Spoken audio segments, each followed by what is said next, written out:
মঈনুদ্দিন ফখরুদ্দিনের 2 বছর, আর এই জালিমের 15 বছর 6 মাস 7 দিন।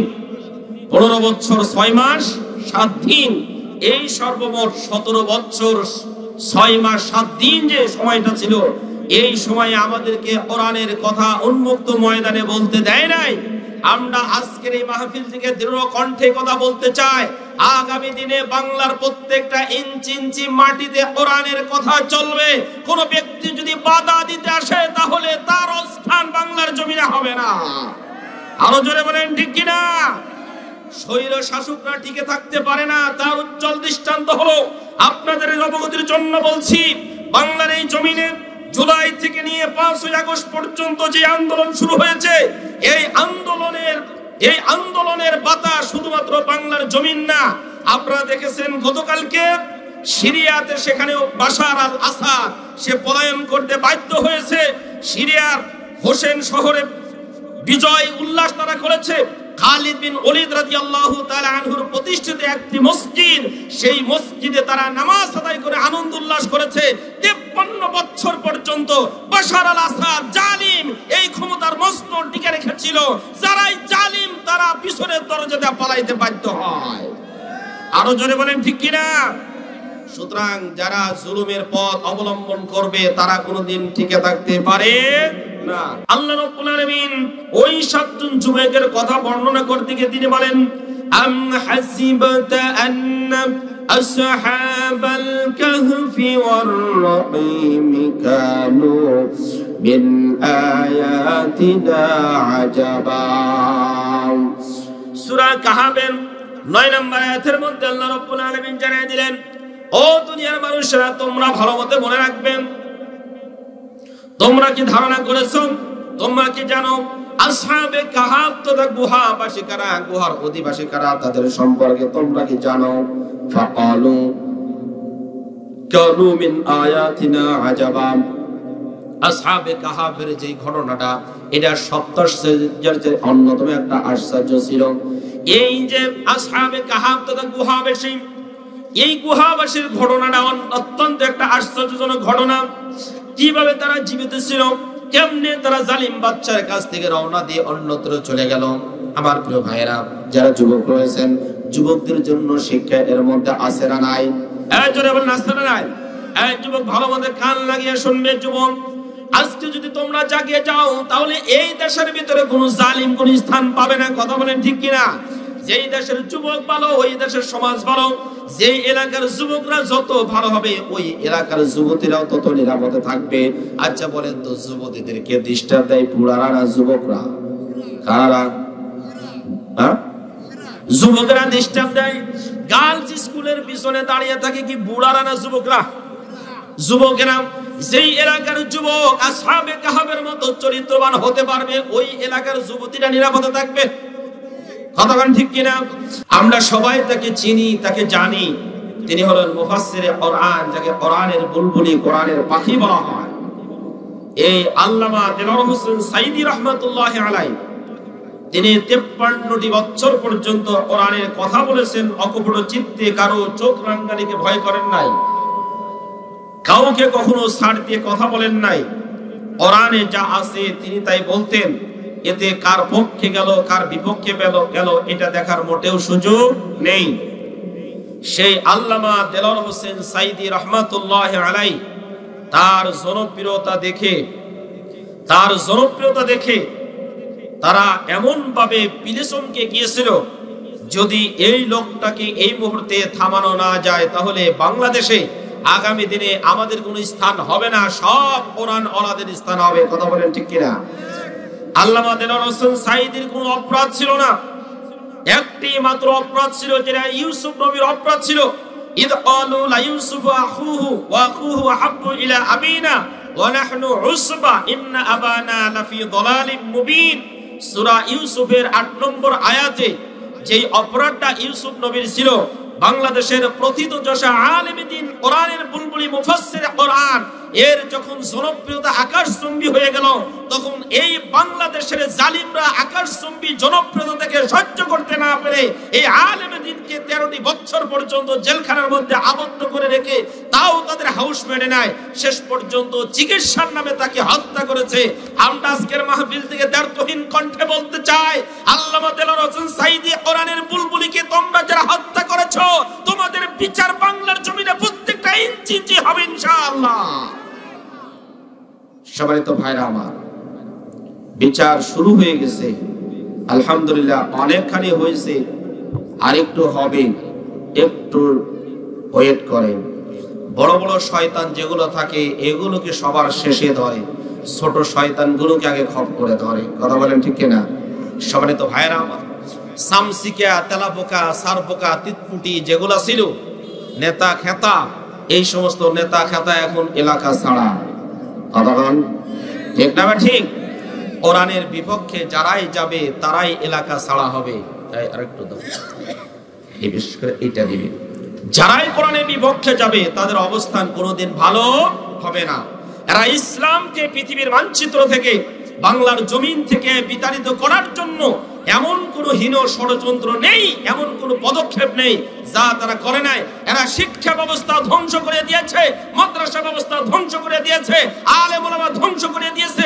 মাদ্রাসা মসজিদ সব জায়গাতে নিজেদের লোকগুলা বসায়া সেখানে যেন কোরআনের কথাগুলো তারা বলতে না পারে, এই জন্য আলেম ওলামা এবং খতিবদের কণ্ঠ পর্যন্ত তারা চেপে ধরেছে।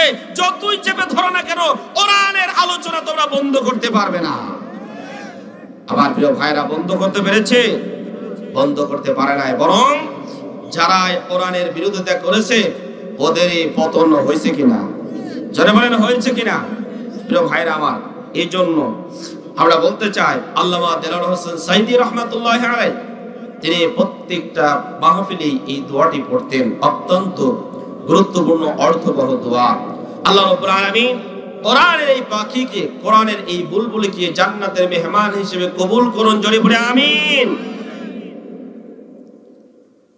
লাখো কোটি দরুদ ও সালাম বিশ্ব মানবতার মুক্তির দিশারি, হেদায়েতের কান্ডারি, রহমাতাল লিল আলামিন, যিনি এমন একটা সময়ে পৃথিবীর বুকে আবির্ভূত হয়েছিলেন যেই সময়কার মানুষগুলো মারামারি, কাটাকাটি, খুন খারাপি, জিনা, ব্যভিচার, সুদ, ঘুষ, মদ, জুয়া এমন কোনো গর্হিত কাজ ছিল না যা তারা করতো না। সেই অধপতিত, নির্যাতিত, নিপীড়িত, নিগৃহীত, লাঞ্ছিত, বঞ্চিত মানুষগুলোর মাঝে আগমন করলেন এই পৃথিবীর শ্রেষ্ঠ মহামানব, যিনি এই পৃথিবীতে আগমন করে মাত্র 23টি বছরের ব্যবধানে ঘুরে ধরা অসভ্য বর্বর সমাজটিকে সুন্দর সোনালী সমাজে পরিণত করে ঘুমিয়ে আছেন সোনার মদিনায়। সে রাসূলের প্রতি আমাদের ভালোবাসা আছে না নাই? আরো জোরে বলেন, ভালোবাসা আছে না নাই? যদি থেকে থাকে তাহলে আমরা সবাই মুহাব্বত দিয়ে পড়ছি সাল্লাল্লাহু আলাইহি ওয়াসাল্লাম। আমার প্রিয় ভাইরা, আমরা যারা এখানে এসেছি তারা কোন জিনিস থেকে আলোচনা শুনবো? সবাই একটু চিৎকার করে বলুন, কিসে থেকে? এই কোরআন থেকে কথা বলতে গিয়ে যদি আমার আপনার বিরুদ্ধে যায়, যেই আয়াতটা আমার আপনার বিরুদ্ধে যাবে সেই আয়াতটা কলম দিয়ে কেটে দিব। যে কয়জন বলছেন না না, এই কয়জন শুধু কেটে দিবেন, আর গুলোর কাছে কলম আছে তা আসেন না না না বললেন না, আপনারা চুপ করে থাকলেন, আসেন কেটে দিই। কোরআনের আয়াত যদি আমার বিপক্ষে যায় তাহলে আমার লাইফস্টাইল চেঞ্জ করতে হবে, আমার জীবনটা কোরআনের আলোয় আলোকিত করতে হবে। কোরআনের আয়াত কেটে বাদ দেওয়া যাবে? জোরে বলেন, বাদ দেওয়া যাবে? বাদ দেওয়া যাবে না। কোরআনের আয়াত শোনার পরে যদি আমার আপনার বিপক্ষে যায় তাহলে উঠে যাবো। কে একটু হাত তোলেন তো? কেউ যাবেন না? আচ্ছা, যাবেন না? কে একটু হাত তোলেন। কোরআনের আয়াত শোনার পরে আমার বিপক্ষে গেলে হাত যাবেন না? কে একটু হাত তোলেন, নাড়া দেন। লিল্লাহি তাকবীর। আল কোরআনের আলো, আল হাদিসের আলো, কোরআন হাদিস যেখানে, মদ জুয়া যেখানে, নারায়ে তাকবীর। আল্লাহ সবাইকে কবুল করুন, সকলেই পড়ে আমিন। যারা এখন পর্যন্ত আমরা বাহিরে আছি তাদেরকে অনুরোধ করছি আপনারা দ্রুত মাহফিলে চলে আসুন ইনশাআল্লাহ। তাহলে কোরআন থেকে আলোচনা করার পরে যদি আমার আপনার বিপক্ষে যায় তাহলে আমরা কোরআনের আয়াত পরিবর্তন করব না, বরং আমার জীবন পরিবর্তন করব ইনশাআল্লাহ। তাহলে আমরা আজকে আলোচনা করব কোরআন থেকে। সম্মানিত ভাইয়েরা আমার, এই কোরআনে নামাজের যেমন কথা আছে, রোজার যেমন কথা আছে, হজের যেমন কথা আছে, অনুরূপভাবে রাষ্ট্র পরিচালনা করার কথা কোরআনে আছে? এটা আসতে বললেন কেন? জোরে বলেন। আছে, কোরআনের ভিতরে আছে। কেন থাকবে না? Quran is the complete code of life.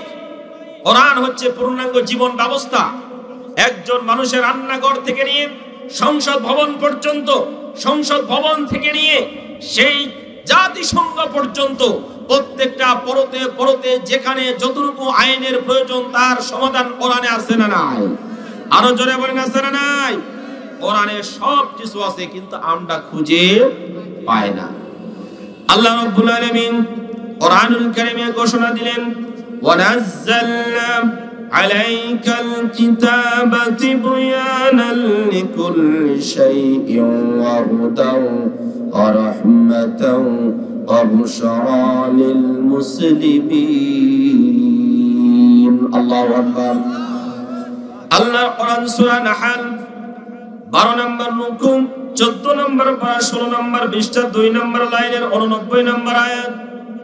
আল্লাহ রাব্বুল আলামিন 1000 বছর পূর্বে জানিয়ে দিলেন, ও দুনিয়ার মানুষেরা, তোমাদের সামনে এমন একটা কোরআন আমি নাজিল করলাম, এমন একটা গ্রন্থ নাজিল করলাম, যেই গ্রন্থের মধ্যে একজন মানুষের রান্নাঘর থেকে নিয়ে সংসদ ভবন পর্যন্ত, দোলনা থেকে নিয়ে মৃত্যু পর্যন্ত, যেখানে যখন যতটুকু যেভাবে আইনের প্রয়োজন তার সবকিছু কোরআনের মধ্যে আল্লাহ দিয়েছেন। সুবহানাল্লাহ।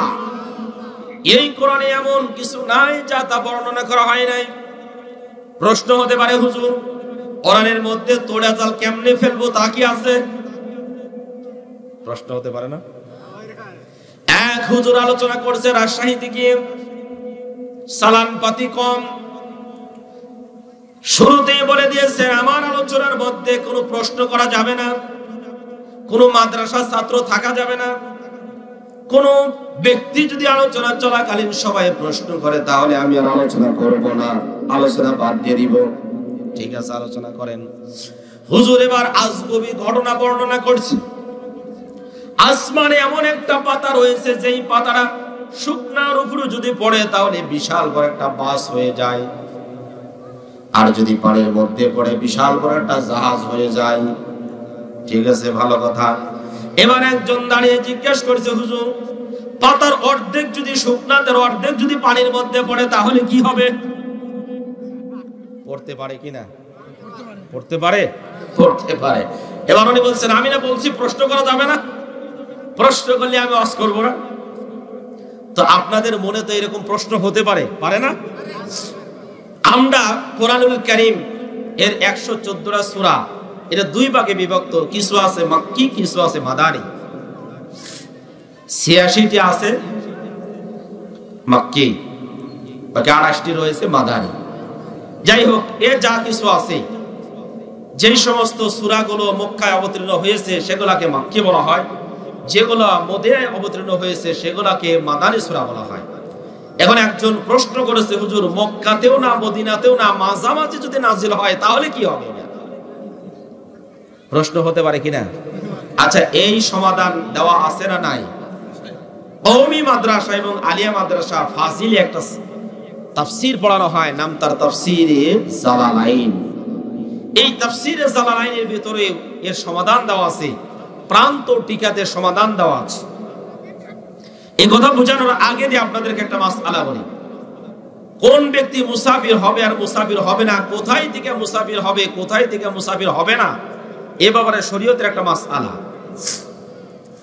কোন ব্যক্তি যদি 15 দিনের কমে, 15 দিন বা তার কমে তার এলাকা থেকে 48 মাইল দূরে যাওয়ার নিয়ত করে, যেটা 70 কিলো হয়, এই 48 মাইল দূরে যাওয়ার যদি নিয়ত করে 15 দিন অথবা তার কম সময়ে, তাহলে এই ব্যক্তি মুসাফির হবে। 4 রাকাত ওয়ালা নামাজ তার জন্য 2 রাকাত, ফরজ নামাজ 2 রাকাত, নফল গুলো পারলে পড়বে, না পারলে না পড়বে, সমস্যা নেই, বাধ্যবাধকতা নেই। এখন তার মুসাফির এই সফরটা শুরু হবে কোথা থেকে? মাসআলাতে এসেছে তার আপন যে এলাকা রয়েছে, তার যে নির্ধারিত এলাকা, এই এলাকা পার হওয়ার সাথে সাথেই তার মুসাফির শুরু হয়ে যাবে। সাপোজ আপনাদের যে দৈবজ্ঞাতি এলাকা, এই এলাকার আমার হুজুর মুসাফির হওয়ার জন্য নিয়ত করে ফেলছে, 48 মাইল যাবেন, তো তেনার নির্ধারিত এলাকা পার হওয়ার পরেই জোহরের আজান দিয়ে ফেলছে। এবার তিনি যেই মসজিদে নামাজ পড়বেন, নিজের মহল্লার মসজিদে না, আরেক মসজিদে গিয়ে নামাজ পড়বেন। তাহলে আরেক মসজিদে গিয়ে নামাজ পড়লে 4 রাকাত ওয়ালা নামাজ তিনি পড়বেন 2 রাকাত। কয় রাকাত পড়বেন? 2 রাকাত। তাহলে তিনি তার মুসাফির শুরু হবে আপন এলাকা পার হওয়ার সাথে সাথে। তাকে 48 মাইল পার হতে হবে, তারপরে মুসাফির হবেন। ব্যাপারটা এমন না। ঠিক এবারে মাসআলা বুঝেন, যেই সমস্ত আয়াতগুলো সূরাগুলো মক্কাতেও না মদিনাতেও না মাস পথে অবতীর্ণ হয়েছে, সেই সমস্ত আয়াতগুলোর অবস্থাটা কি হবে খেয়াল করেন।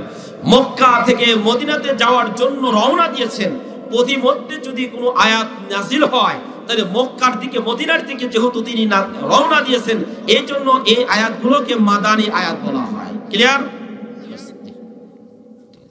আলহামদুলিল্লাহ, আমাদের আজকের প্রধান অতিথি তিনি বলেছেন যে জালিম স্বৈর শাসক আমাদেরকে 17টি বছর, অর্থাৎ মঈনুদ্দিন ফখরুদ্দিনের 2 বছর, আর এই জালিমের 15 বছর 6 মাস 7 দিন, 15 বছর 6 মাস 7 দিন, এই সর্বমোট 17 বছর 6 মাস 7 দিন যে সময়টা ছিল, এই সময়ে আমাদেরকে কোরআনের কথা উন্মুক্ত ময়দানে বলতে দেয় নাই।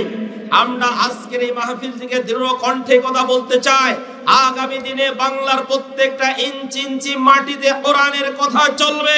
কোন ব্যক্তি যদি বাধা দিতে আসে তাহলে তার স্থান বাংলার জমিনে হবে না। আরো জোরে বলেন ঠিক কিনা?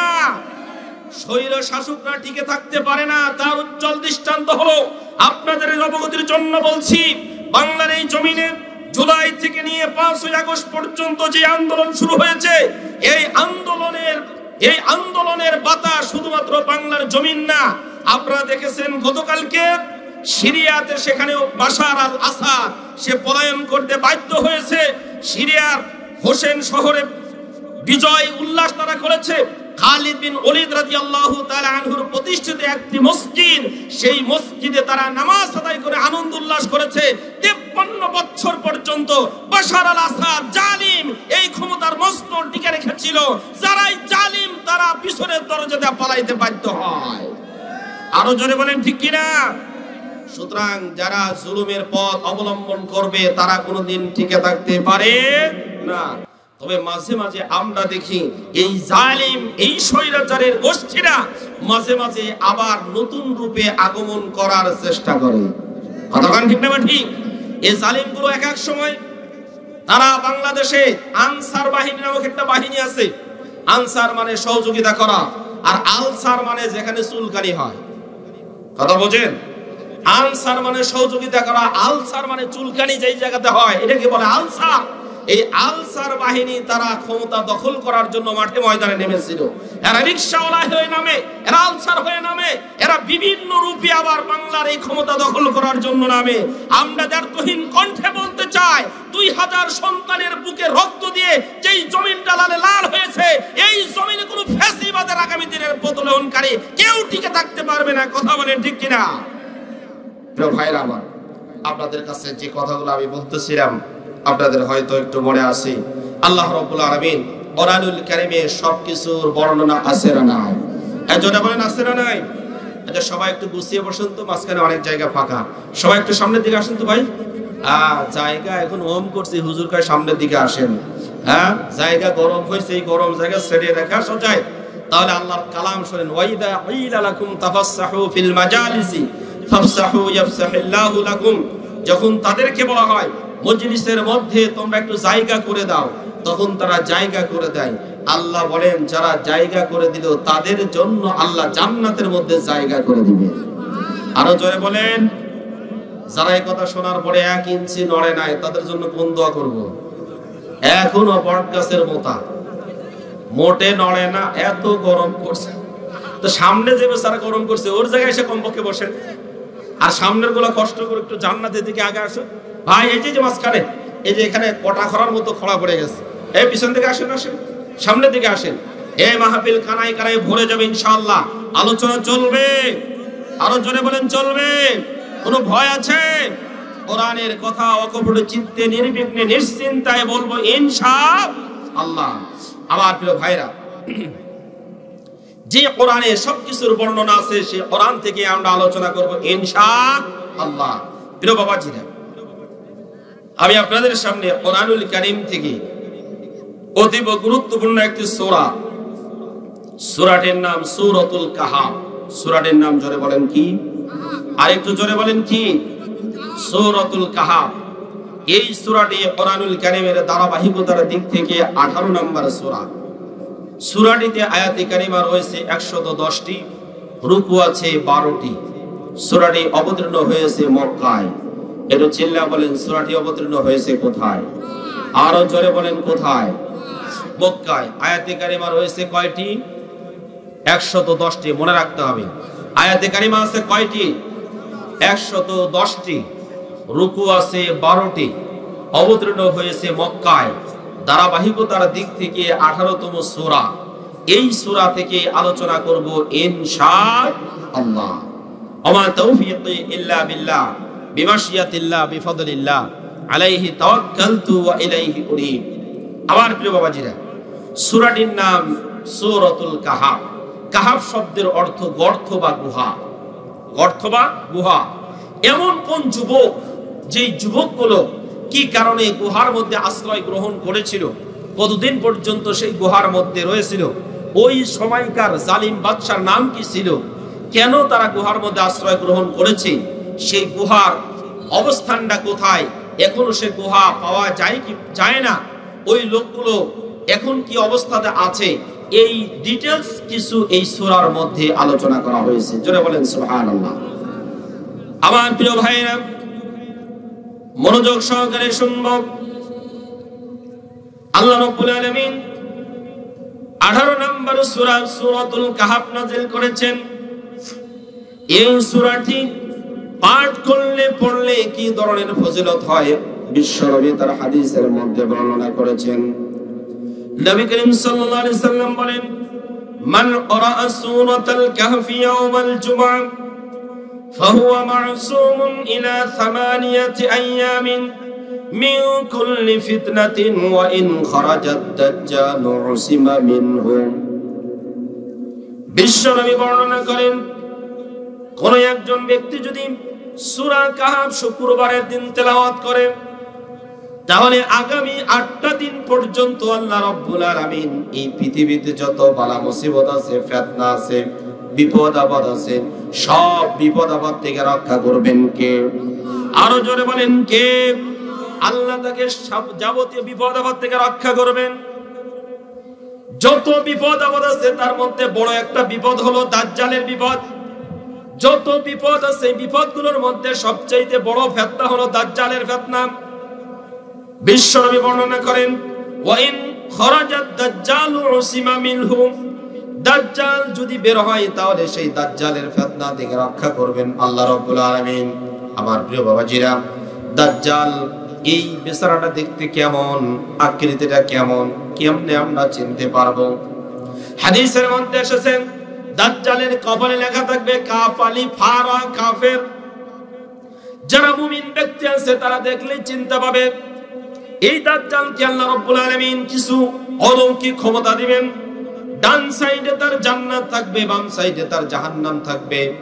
এই বেচারা এসে বলবে, আমাকে তোমরা মেনে নাও, আমাকে যদি তোমরা মানো তাহলে তোমাদেরকে আমি এই জান্নাতের মধ্যে দিব, আর যদি আমাকে না মেনে নাও, আমার কথা না মানো, তাহলে জাহান্নামের মধ্যে দিব। যারা মুমিন হবেন তারা এই দাজ্জালকে মানবে না, ওরা দেখেই চিনবে। ওরা না মানার কারণে যখন জাহান্নামের মধ্যে দিবে, আসলে এটা জাহান্নাম না, এটাই হলো জান্নাত। আর যেটা জান্নাত ওটাই হলো খারাপ জায়গা, ওটা জান্নাত না। আমার প্রিয় বাবাজিরা, এই দাজ্জাল মানুষদেরকে ঈমান হারা করে সবকিছু শেষ করে দিবে। কিন্তু যারা মুমিন ব্যক্তি হবে এবং সূরা কাহাফ প্রত্যেকটা শুক্রবারে তেলাওয়াত করবে, ওই সমস্ত ব্যক্তিদেরকে দাজ্জালের ফিতনা থেকে আল্লাহ রাব্বুল আলামিন হেফাজত করবেন। দাজ্জাল তাদেরকে গ্রাস করতে পারবে না। এই গেল 1 নম্বর ফজিলতের কথা। 2 নম্বর ফজিলত হলো, বিশ্বনবী বর্ণনা করেছেন, মান হাফিজা 10 আয়াতি মিন আউয়ালি সূরাতিল কাহফি উসিমা মিনাদ দাজ্জাল। কোন একজন ব্যক্তি যদি সূরা কাহফের 1 থেকে 10 নম্বর আয়াত পর্যন্ত মুখস্থ রাখে, তাহলে আল্লাহ রাব্বুল আলামিন ওই ব্যক্তিকে দাজ্জালের যত ফিতনা আছে সমস্ত ফিতনা থেকে তাকে হেফাজত করবেন। এবার আপনাদের কাছে প্রশ্ন, কয়টা ফজিলতের কথা বর্ণনা করলাম? জোরে বলেন কয়টা? দুইটা ফজিলতের কথা। এক নম্বরে যত ধরনের ফিতনা ফাসাদ আছে, বিপদ আপদ আছে, সব বিপদ থেকে মুক্ত থাকবেন তারা সূরা কাহাফ শুক্রবার দিন পড়বেন যারা। দুই নম্বরে যারা সূরা কাহাফের প্রথম 10টা আয়াত মুখস্থ রাখবেন, আল্লাহ রাব্বুল আলামিন তাদেরকে দাজ্জালের ফিতনা থেকে হেফাজত করবেন। আমার প্রিয় বাবাজির, এবার প্রশ্ন হতে পারে, হুজুর সূরা কাহাফ তো পড়তে পারি না, কোরআনই তো পড়তে পারি না, কি কারণে কোরআন পড়তে পারেন না? আপনাদের সামনে প্রশ্ন, খুব খেয়াল করবেন। কোরআনুল কারীমের 114টা সূরার মধ্যে সর্বপ্রথম যে সূরাটা নাযিল হয়েছে নাম তার সূরাতুল আলাক, 96 নম্বর সূরা। এই সূরার প্রথম যে বাক্যটা রয়েছে, ইকরা বিসমি রাব্বিকাল্লাযী খালাক, ইকরা রাব্বুকাল আকরামুল্লাযী আল্লামা বিল কলম আল্লামাল ইনসানা মা লাম ইয়ালাম। এই সূরার প্রথমে যে শব্দটা রয়েছে ইকরা, তুমি পড়ো, এই জায়গাতে বলেন নাই সল্লি, তুমি নামাজ আদায় করো, এই জায়গাতে বলেন নাই সুম, তুমি রোজা রাখো, এই জায়গাতে বলেন নাই হাজ্জি, তুমি হজ করো, এত কোনো কিছুই বলেন নাই, শুধুমাত্র বলেছেন পড়ো পড়ো পড়ো। একজন বিজ্ঞানী ছিলেন, নাম তার সক্রেটিস। এই সক্রেটিসকে জিজ্ঞাসা করা হয়েছে উন্নতির সিঁড়ি কি আমাদেরকে একটু বলে দেন। তিনি বলেছেন রিড, তারপরে কি বলে রিড, তারপরে কি বলে রিড, তার মানে তুমি পড়ো, তারপরে কি বল পড়ো, তারপরে কি তুমি পড়ো। যতই পড়বে ততই উন্নতির চরম শিখরে পৌঁছতে পারবে, পড়বে না উন্নতির চরম শিখরে পৌঁছতে পারবে না। যে জাতি যত অধ্যয়ন করেছে সে জাতি তত কোরআন বুঝেছে, যারা কোরআন যত বুঝেছে তারা তত সভ্য হয়েছে, যারা যত সভ্য হয়েছে পৃথিবীর মধ্যে তারা দামি হয়েছে। কথাখান ঠিক না ঠিক? আমার প্রিয় বাবাজিরা, এই জন্য কোরআন এক নম্বরে আমাদেরকে পড়তে হবে। কোরআন তো পড়ার কথা বলেছেন প্রথমে, তারপরে আবার শুধু পড়লেই হবে না, গবেষণা করতে হবে। কোরআন আমাদেরকে জানিয়ে দিলেন আফালা ইয়াতাদাব্বারুনাল কুরআনা আম আলা কুলুবিন আকফালুহা। সূরা নিসা 5 নম্বর পারা 10 নম্বর পৃষ্ঠার মাঝামাঝি অংশে আল্লাহ রাব্বুল আলামিন বললেন, ও দুনিয়ার মানুষেরা, তোমরা কি কোরআন নিয়ে গবেষণা করবে না, চিন্তা করবে না, রিসার্চ করবে না? কোরআন শুধুমাত্র পড়ার জন্য না, কোরআন চিন্তা করার জিনিস। কথা ঠিক কিনা? এই কোরআনের ভিতরে কি নাই সব আছে। বলতে পারবেন, আপনি বলতে পারেন হুজুর এই কোরআনের মধ্যে হাল বমু কেমনে তা কি আছে, তোড়া জাল কেমনে ফেলমু তা কি আছে। শুরুতে বলছিলাম না, তোড়া জাল কেমনে ফেলমু তা কি আছে, সব আছে। কিভাবে? আপনাদের কাছে ছোট্ট একটা উদাহরণ দিই। অনেক কষ্ট করে ছেলেকে লেখাপড়া করাইছে, মা অন্যের বাড়ি কাজ টাজ করিয়ে ছেলেকে এমএ পাস করাইছে। মূর্খ এলাকার ভিতরে একজন যদি এমএ পাস হয় তাহলে ওর পার মাটিতে পড়ে না, আসমান দিয়ে হাঁটি। কথা হয় না? আছে না নাই? বিয়ে করানোর সময় তো এলাকার যত পাত্রী আছে একটাও পছন্দ হয় না, সব দিকে শেষ। আমার ছেলের উপযুক্ত একটাও নাই। আছে না নাই? আছে। আরে বাপ রে বাপ, তোমার মতো এরকম এমএ পাস করা সলপাল বহু আছে, ডেন্স আপ করে। কথা হয় না? আছে না নাই? আমাদের দেশে যারা এমএ পাস করে বিদেশে যায় ওরা কি করে? ওরা তো পেশানিরা চাকরি করে, ওরা সচিবালয়ে চাকরি করে না, ওরা যে ডেন্স আপ করে এগুলা করে। যে তারপরে আমাদের দেশের মানুষ কাজ কোনোটা ছোট না, কিন্তু আত্মহংকার করা এটা সবচেয়ে খারাপ জিনিস। এবার এলাকার সব পাত্রী দেখা শেষ, পছন্দ হয় না।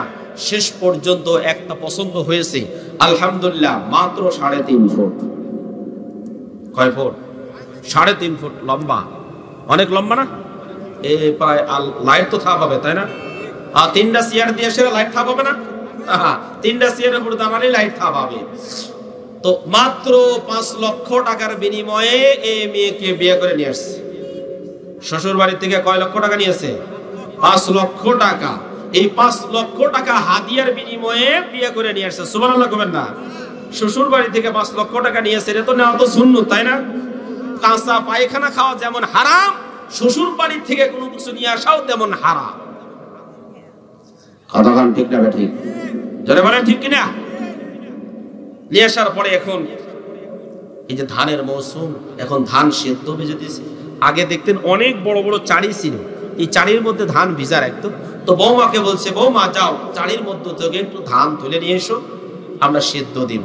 বৌমা গেছে, নতুন বউ, গলায় কিছু গহনা টহনা থাকে, তো এখন চাড়ির ভিতর থেকে তুলতে হলে উপর হওয়া লাগে না, হেলা লাগে না, হেলছে এরকম করে তুলতে তুলতে এই হেলা এই মালাগুলো ধুলতে ধুলতে হঠাৎ করে পড়ে গেছে চাড়ির মধ্যে।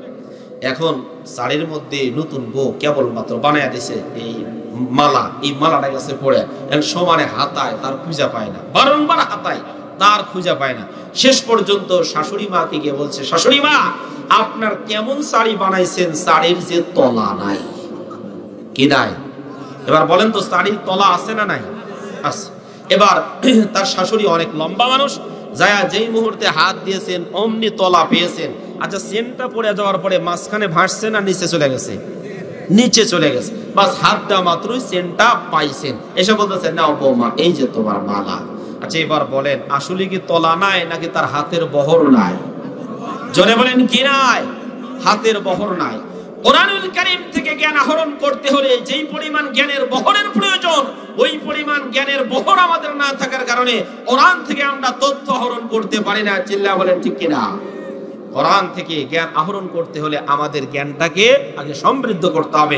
কারণ আমরা ফিজিক্স পড়েছি, কেমিস্ট্রি পড়েছি, বায়োলজি পড়েছি, হায়ার ম্যাথ পড়েছি, এরপরে সমাজ পড়েছি, বিজ্ঞান পড়েছি, ইত্যাদি ইত্যাদি পড়েছি, কিন্তু আল্লাহর কোরআন বুঝতে হলে যেটার প্রয়োজন সেটা আমরা পড়ি নাই। তাহলে কি কোরআন বোঝা যাবে? জনে বলেন বোঝা যাবে? বোঝা যাবে না। তাহলে আমরা আপনাদের সামনে সূরা কাহাফের ফজিলত বর্ণনা করলাম। কয়টা? 2টা ফজিলত বর্ণনা করলাম। এই সূরাটা তেলাওয়াত করলে আল্লাহ রাব্বুল আলামিন 4টা বড় ধরনের ফিতনা থেকে হেফাজত করবেন। কিসের ফিতনা? 4টা বড় ধরনের ফিতনা থেকে হেফাজত করবেন। 1 নম্বরে ঈমানের ফিতনা, 1 নম্বরে ঈমানের ফিতনা। 2 নম্বরে ধন সম্পদের ফিতনা। ফিতনা আছে না নাই? ইন্নামা আমওয়ালুকুম ওয়া আওলাদুকুম ফিতনা। আল্লাহ কোরআনে বলেছেন সূরা মুনাফিকুনের মধ্যে, নিশ্চয় তোমাদের ধন সম্পদ এবং সন্তান সন্ততি সব কিছুই পরীক্ষার বস্তু, এগুলা ফিতনা। 1 নম্বরে ঈমানের ফিতনা, 2 নম্বরে ধন সম্পদের ফিতনা, 3 নম্বরে ইলমের ফিতনা বা জ্ঞানের ফিতনা, 4 নম্বরে ক্ষমতার ফিতনা। তাহলে কয়টা হলো? এই জোরে বলেন কয়টা? খুব খেয়াল করবেন। যুবক ভাইরা যারা আছো, তোমাদের জন্য এখানে আছে 7 সিস্টার নিয়ে আলোচনা হবে আজকে। 7 জন যুবককে নিয়ে আলোচনা করা হবে, যেন তেন যুবক না। তাহলে কয়টা ফিতনা? একটু জোরে বলেন কয়টা?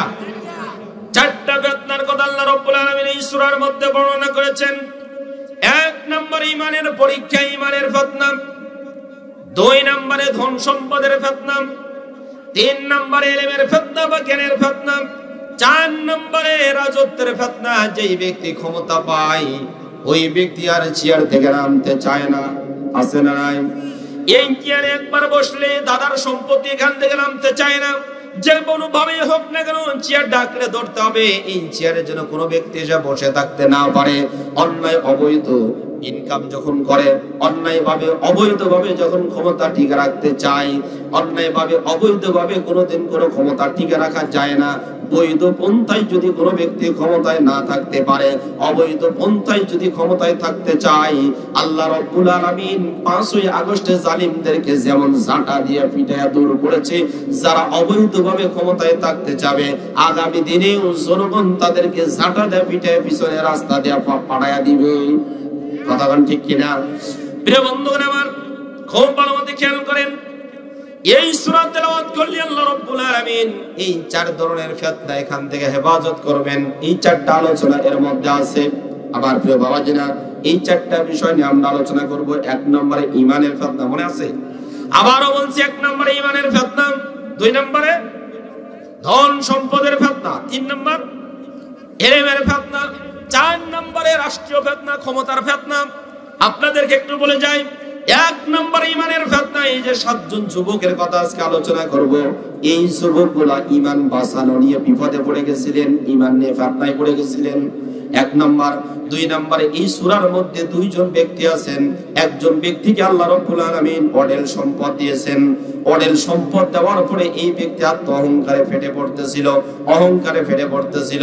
এই ব্যক্তি বলা বলি শুরু করে দিল, দেখো আমার কত সুন্দর বাগান, কত সুন্দর, কত বেশি বেশি টাকা পয়সা, ক্ষমতা, প্রভাব, প্রতিপত্তি সবকিছু রয়েছে। ক্ষমতা বা টাকা পয়সা, বাগান পাওয়ার কারণে যারা আত্ম অহংকারে ফেটে পড়েছে তার ফিতনা আল্লাহ এই সূরার মধ্যে বর্ণনা করেছেন। আপনাদেরকে খুব সংক্ষেপে বলে যাই, আল্লাহ রাব্বুল আলামিন সূরা কাহফের 33 নম্বর আয়াত থেকে এই দুইজনের ভিতরে যে সম্পদ আছে এই সম্পদের ফিতনার কথা বর্ণনা করে দিয়েছেন। 3 নম্বরে আরেকটা ফিতনা হলো জ্ঞানের ফিতনা। আপনারা জানেন হযরত মুসা আলাইহিস সালামকে একবার একজন হঠাৎ করে প্রশ্ন করেছিল, এ নবী মুসা, এই মুহূর্তে পৃথিবীর মাঝে সবচেয়ে জ্ঞানী ব্যক্তিকে? জনসমাবেশে মুসা আলাইহিস সালাম উত্তর দিলেন, সবচেয়ে জ্ঞানী ব্যক্তি হলাম আমি, আনা আ'লামু, আমি সবচেয়ে জ্ঞানী ব্যক্তি। এই ধরনের কথা বলার সঙ্গে সঙ্গে আল্লাহ রাব্বুল আলামিন মুসা আলাইহিস সালামকে ডাক দিয়ে বলেছেন, মুসা, তুমি সবচেয়ে জ্ঞানী, আমি সবচেয়ে বেশি জানি, এই কথাটা আমার পছন্দ হলো না। তোমার চাইতে একজন জ্ঞানী ব্যক্তি আছে। মুসা টের পেয়ে গেলেন, কেরে আমার তো ভুল হয়ে গেছে, ঠিক হয়নি, তাহলে আমার চাইতে জ্ঞানী ব্যক্তি কে তার সন্ধান দাও। এই আলোচনা এই সূরার মধ্যে আছে। 3-4 নম্বরে এমন একজন ব্যক্তি, যেই ব্যক্তি পৃথিবীর এক প্রান্ত থেকে নিয়ে আর এক প্রান্ত পর্যন্ত রাষ্ট্র পরিচালনা করেছেন, ক্ষমতা পেয়েছেন। ওই ব্যক্তির মধ্যে আত্ম অহংকার ছিল কিনা? ক্ষমতা পাওয়ার পরে মুই কি হনুরে হনুরে হনুমান হয়ে গেলাম, এরকম কোন ভাব আছে কিনা? এমন একজন ব্যক্তির আলোচনা আছে যার নাম হলো যুলকারনাইন। নাম শুনেছেন? এই ব্যক্তির আলোচনা এই সূরার মধ্যে আছে। যেহেতু এই 4টা গুরুত্বপূর্ণ পয়েন্ট এর মধ্যে আছে, এই জন্য এই সূরা কাহফ তেলাওয়াত করলে আল্লাহ রাব্বুল আলামিন এই 4 ধরনের ফিতনা থেকে হেফাজত করবেন। এবং সবচেয়ে বড় ধরনের ফিতনা হলো ঈমানের ফিতনা। এই ঈমানের ফিতনা নিয়ে শুরুতে আলোচনা করেছেন। এই হলো 4টা বিষয় নিয়ে আল্লাহ রাব্বুল আলামিন এই সূরার মধ্যে আলোচনা করেছেন।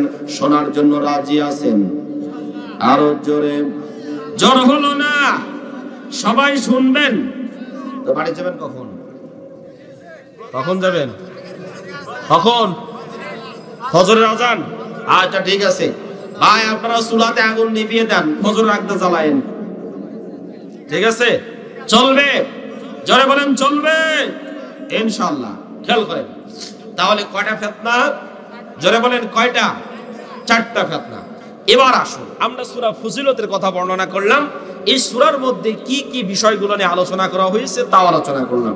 এবার সূরাটা কোন প্রেক্ষাপটে নাযিল হয়েছে, যেটাকে আরবিতে বলা হয় শানে নুজুল, কোন ব্যাপারে এই সূরাটা নাযিল হয়েছে, আমরা সে বিষয়টা নিয়ে একটু আলোচনা করি। আমার প্রিয় বাবাজিরা, মনোযোগ সহকারে খেয়াল করেন। আব্দুল্লাহর পুত্র মুহাম্মদ ইসলামের আলো যখন চতুর্দিকে ছড়িয়ে দিলেন, সমস্ত লোকজন যখন আব্দুল্লাহর পুত্র মুহাম্মাদের দলে যোগ দেওয়া শুরু করছে, ইসলামের পতাকা তলে আসা শুরু করে দিয়েছে। এই যে আমার প্রিয় ভাইরা, 2024 সালের 5ই আগস্ট হওয়ার পরের থেকে নিয়ে বাংলাদেশে ইসলামী দলের সংখ্যা বাড়ছে না কমছে? জোরে বলেন, বাড়ছে না কমছে? একের পর এক বাড়তি আছে। এইরকম করে যখন ইসলামী দলের সংখ্যা বাড়তেছিল, সেই সময় কাফেররা দেখলো না এইভাবে যদি চলতে থাকে তাহলে আব্দুল্লাহর পুত্র মুহাম্মাদের দল ভারী হবে, আগামী দিনের নির্বাচনে আব্দুল্লাহর পুত্র মুহাম্মাদ নেতৃত্ব দিতে পারে, সংসদেও তারা যেতে পারে। কথা কয় না? ইসলামী দলের লোক যেইভাবে বৃদ্ধি পাচ্ছে, এরকম ভাবে যদি বৃদ্ধি পায় তাহলে আগামী দিনের সংসদ কোরআনের সংসদ হবে। আরো জোরে বলেন, কোরআনের সংসদ আপনারা চান? জোরে বলেন চান? কেন চান? কোরআন দিয়ে যতক্ষণ পর্যন্ত আপনি রাষ্ট্র পরিচালনা না করবেন ততক্ষণ পর্যন্ত ইনসাফপূর্ণ আপনার শাসন ক্ষমতা, শাসন কায়েম করতে পারবেন না।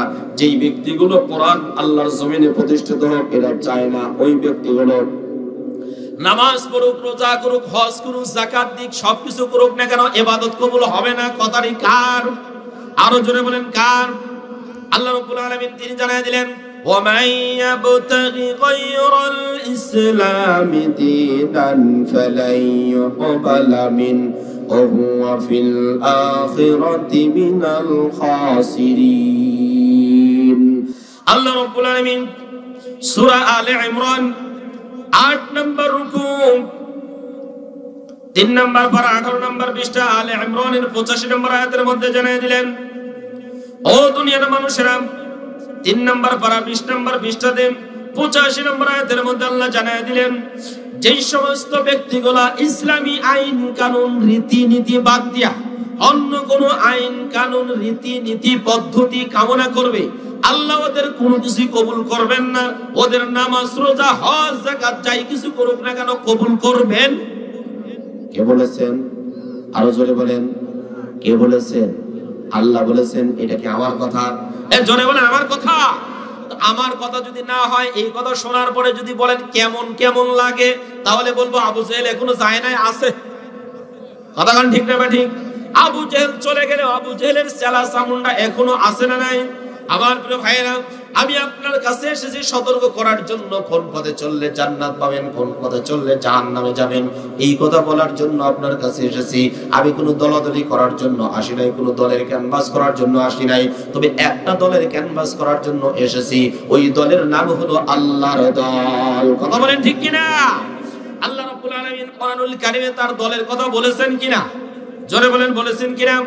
আল্লাহ রাব্বুল আলামিন কোরআনুল কারীমে তিনি জানায়া দিয়েছেন, পৃথিবীতে যত দল আছে সব দলকে ভাগ করলে 2 ভাগে ভাগ করা যায়। একটা হলো হিজবুল্লাহ মানে আল্লাহর দল, 2 নাম্বার হলো শয়তানের দল মানে হিজবুশ শাইতান। এই হলো 2টা দল। শয়তানের দলের কাজ হলো তারা আল্লাহর জমিনে দিন কায়েম করবে না, কোরআনের আইন বাস্তবায়ন করবে না, এটা হলো শয়তানের দলের কাজ।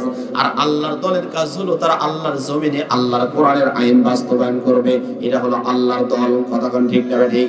সূরা মুজাদালা 19 নম্বর আয়াত এবং 22 নম্বর আয়াত পাবেন। আল্লাহর দলের পরিচয় কি এবং শয়তানের দলের পরিচয় কি সেখানে জানা যাবে। প্রিয় বন্ধুগণ আমার, তাহলে আপনাদের সামনে বলতেছিলাম, এই সূরাটি নাযিল হওয়ার যে প্রেক্ষাপট, আব্দুল্লাহর পুত্র মুহাম্মাদের দলে যখন ইসলামের লোকজন বেশি করে ভিড়তেছে, সবাই এখন বলে আমরা এই 53 বছর বাংলাদেশ স্বাধীন করেছি, এ দল ও দল সব দল দেখেছি, সব দল বাদ একমাত্র কোরআনের দল দেখতে চাই। কথা কয় না? কোরআনের দল দেখতে চান। আমরা এ দল ও দল কোনো কিছু দেখতে চাই না। আগামী দিনে সংসদে যেই দল যাবে সেই দলের নাম হলো কোরআনের দল। কথা কোন ঠিক না ঠিক? কোরআনের দল নিতে রাজি আছেন?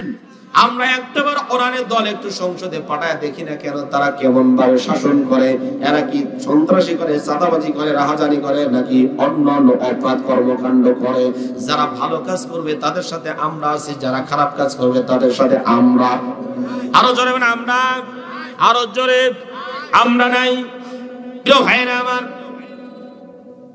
যখন আব্দুল্লাহর পুত্র মুহাম্মাদের দলের লোক সংখ্যা বেশি হওয়া শুরু করে দিল, সেই সময় কাফেররা একসাথে মিটিং করে সিদ্ধান্ত নিল, এইভাবে যদি আব্দুল্লাহর পুত্র মুহাম্মাদের দলের সংখ্যা বাড়ি হতে থাকে, সবাই যদি তার দলে ভিড়তে থাকে, তাহলে আমাদের আর এই দেশে ক্ষমতা টিকে থাকবে না, আমরা রাজনীতি করতে পারবো না।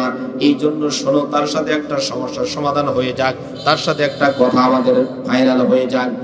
2 জন ব্যক্তিকে তারা মদিনার যেই সমস্ত ইহুদি আছে ওই সমস্ত ইহুদিদের কাছে পাঠিয়ে দিল। এই পৃথিবীতে যারা সবচাইতে রিসার্চ করে তারা হলো ইহুদি জাতি। আর এই পৃথিবীর যত জায়গাতে সমস্যা আছে সমস্ত জায়গাতে সমস্যা তৈরি করে ইহুদি জাতি। কথা বলেন ঠিক কিনা? এই যে আমার প্রিয় ভাইরা, এই যে আমাদের চট্টগ্রামে একজন আইনজীবী সাইফুল ইসলাম আলিফ ভাইকে হত্যা করেছে একজন হিন্দু, দেখেছেন? আমার প্রিয় ভাইরা, ভারাক্রান্ত হৃদয় নিয়ে বলতে হয়, 90% মুসলমানের দেশে একজন হিন্দু একজন মুসলমানকে হত্যা করে, এমন সাহস তারা পেল কোথায়? আগামী দিনে মুসলমানের হত্যা রক্তের প্রতিশোধ না নেওয়া পর্যন্ত আমরা কেউ ঘরে ফিরবো না। কথা বলেন ঠিক কিনা? ভাইরা আমার, এটার কারণ আছে, আমি কয়েক জায়গাতে বলেছি, এখন আগে শান নজুল বলে নিই, শুধুমাত্র এতটুকু বলি, সূরা আলে ইমরানের 118 নম্বর আয়াতটা পড়বেন। কেন হিন্দুরা এত ক্ষমতার আসরের সমাসীন হলো, এত সাহস তারা কোথায় পেল? সূরা আলে ইমরানের 118 নম্বর আয়াতে এর কারণ বর্ণনা করা আছে। শেষ পর্যন্ত ইহুদিদের কাছে মক্কার মুশরিকরা 2 জন ব্যক্তিকে পাঠিয়ে দিল। একজনের নাম নজর ইবনে হারেস, আর একজনের নাম উকবা ইবনে আবি মুঈত। এই 2 জন ব্যক্তিকে প্রতিনিধি বানিয়ে ইহুদিদের কাছে পাঠিয়ে দিল।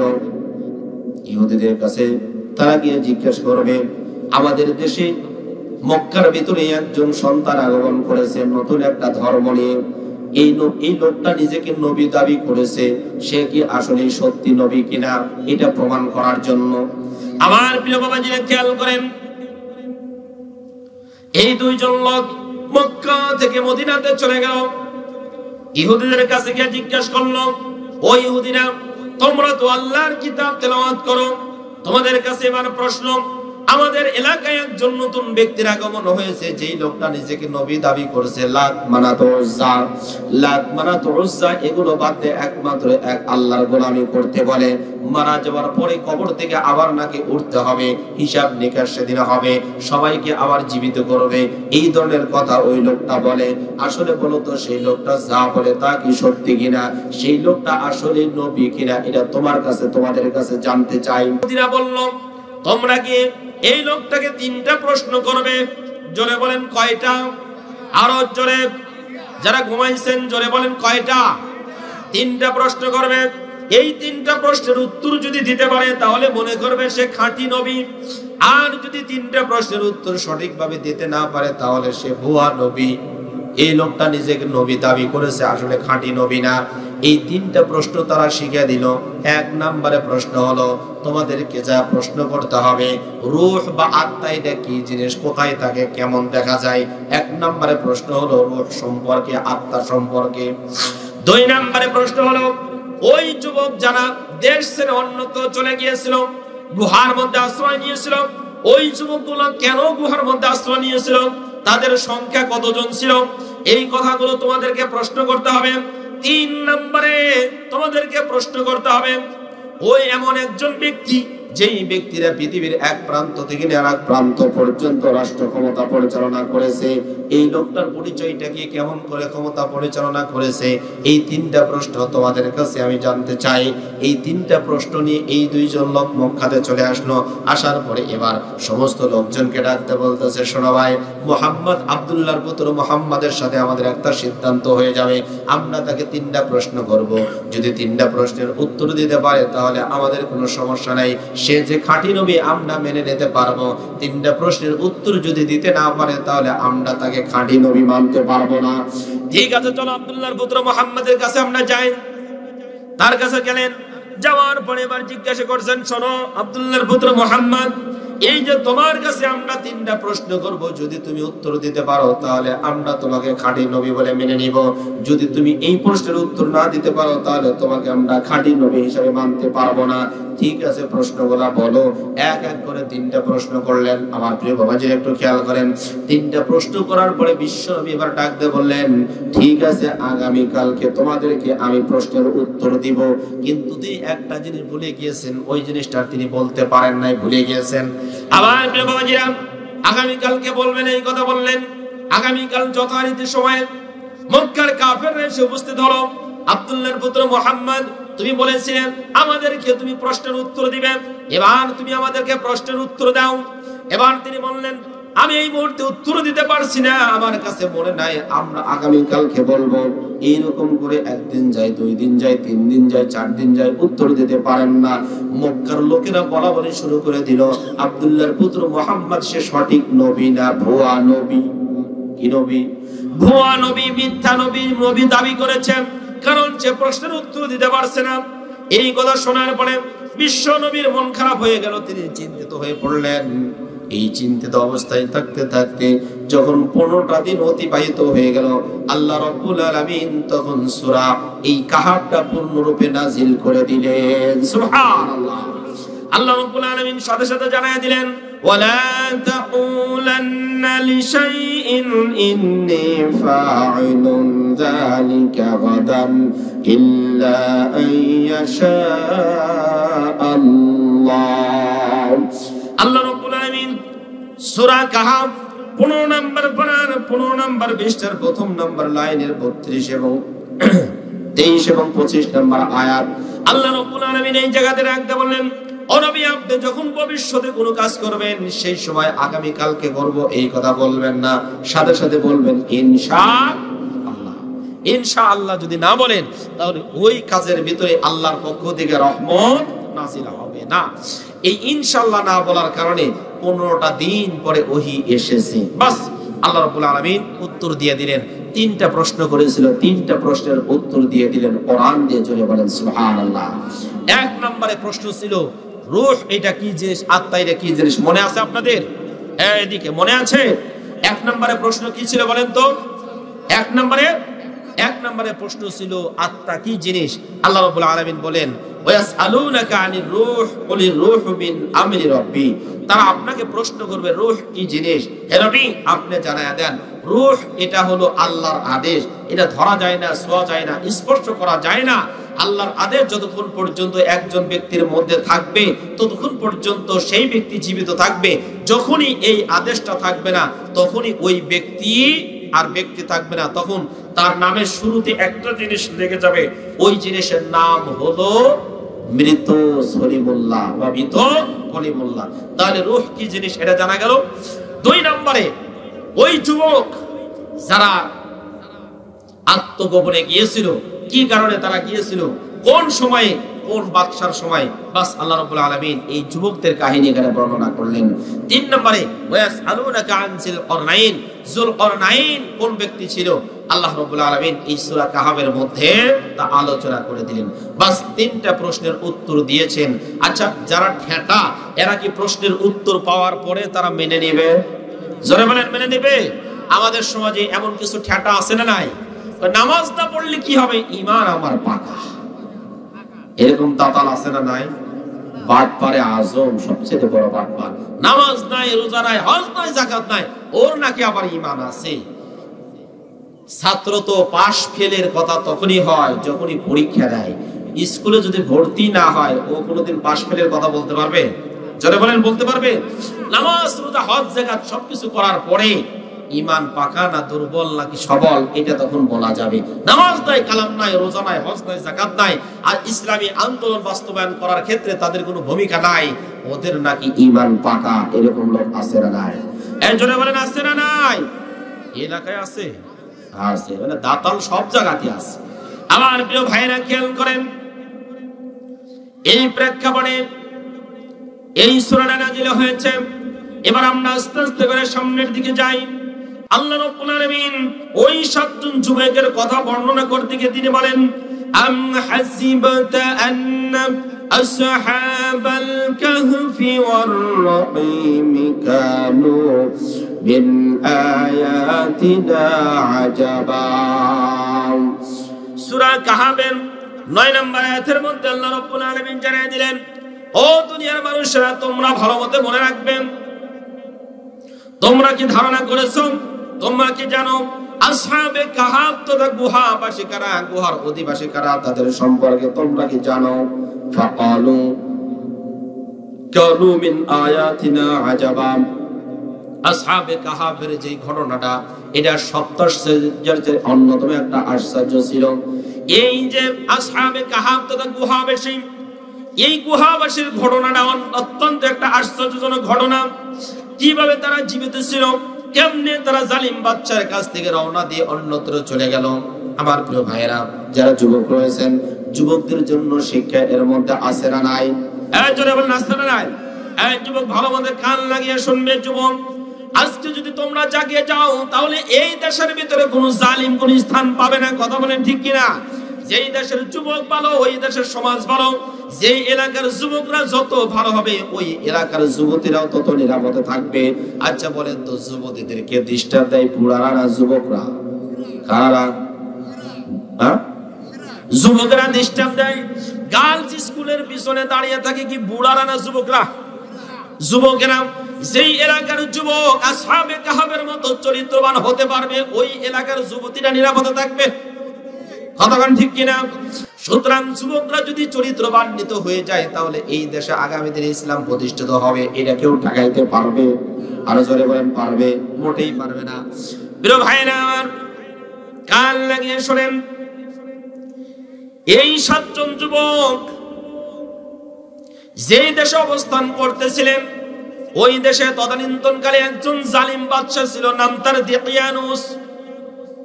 এই হলো জালিম বাদশা, স্বৈরাচারী বাদশা। এই স্বৈরাচারী বাদশা অর্ডিন্যান্স জারি করে দিল, আইন ঘোষণা করে দিল, আমার দেশে কোনো ব্যক্তি আল্লাহকে মানতে পারবে না, মূর্তি পূজা করতে হবে, আমাকে পূজা করতে হবে। সব জায়গাতে পূজা আর পূজা আছে না নাই? এই পৃথিবীতে যত জালিম শাসক আছেন, যত স্বৈরাচারী শাসক আছেন, স্বৈরাচারী শাসকদের প্রধানত তিনটা বৈশিষ্ট্য থাকে। জোরে বলেন কয়টা? তিনটা বৈশিষ্ট্য থাকে। এক নম্বরে অত্যাচারী হয়, দুই নম্বরে নিষ্ঠুর হয়, তিন নম্বরে মূর্তি পূজারী হয়। পৃথিবীতে যত স্বৈর শাসক আছে, সমস্ত স্বৈর শাসকদের এই তিনটা বৈশিষ্ট্য বা গুণ থাকে। এক নম্বরে অত্যাচারী, আল্লাহর আইন তারা মানবে কিন্তু মানতে দিচ্ছে না। 7 জন যুবক রাখতে বলতেছে, খবরদার, আমার এই দেশে যদি বসবাস করতে হয় তাহলে মূর্তি পূজা করে থাকতে হবে, তোমরা আল্লাহকে মানতে পারবে না। এই 7 জন যুবক এবার ডাক দেয়, বলে না, আমরা তা মানতে পারবো না। যে আল্লাহ আমাদেরকে সৃষ্টি করেছেন, যিনি আমাদেরকে অক্সিজেন দেন, আমাদেরকে হায়াত দিয়েছেন, একমাত্র স্রষ্টা হিসেবে মানতে হবে। জোরে বলেন কাকে? আরো জোরে বলেন কাকে? এই অত্যাচারী বাদশা, জালিম বাদশা এই যুবকগুলোকে আল্লাহর আইন মানতে দেয় না। কেমন জালিমের জালিম, খুব খেয়াল করেন।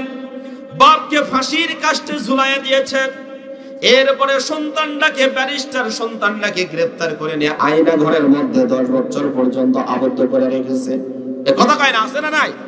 এই যে স্বৈরাচারী সরকার যাদের পতন হয়েছে, আমার প্রিয় ভাইয়েরা, ব্যারিস্টার আমান এবং তার বাবাকে ফাঁসির কাস্টে ঝুলাইছে। যেই দিন রাত্রে ফাঁসির অর্ডার দিয়েছে, ওই দিন রাত্রে বেলায় ব্যারিস্টার আরমানকে ঘরের মধ্য থেকে তুলে নিয়ে গেছে। কোথায় আছে আর খুঁজে পাওয়া যায় না। 1 বছর, 2 বছর, 3 বছর না, 10টি বছর পর্যন্ত আয়না ঘরের মধ্যে রেখে দিয়েছে। এই জালিম, এই অত্যাচারী ব্যক্তি, যারা স্বৈর শাসক হয় তারা অত্যাচারী হয়, এইরকম করে অত্যাচার তারা করেছে। শুধুমাত্র তাই না, আপনাদের কাছে আমি বলতে চাই, ঝিনাইদহের একজন সন্তান শিবির করেন। এই শিবির করানো অপরাধে ওই ঝিনাইদহের যে এমপি আছে, এই এমপি সাহেব, ভাই কথা বলা যাবে না ভাই, পিছনে কথা বলা যাবে।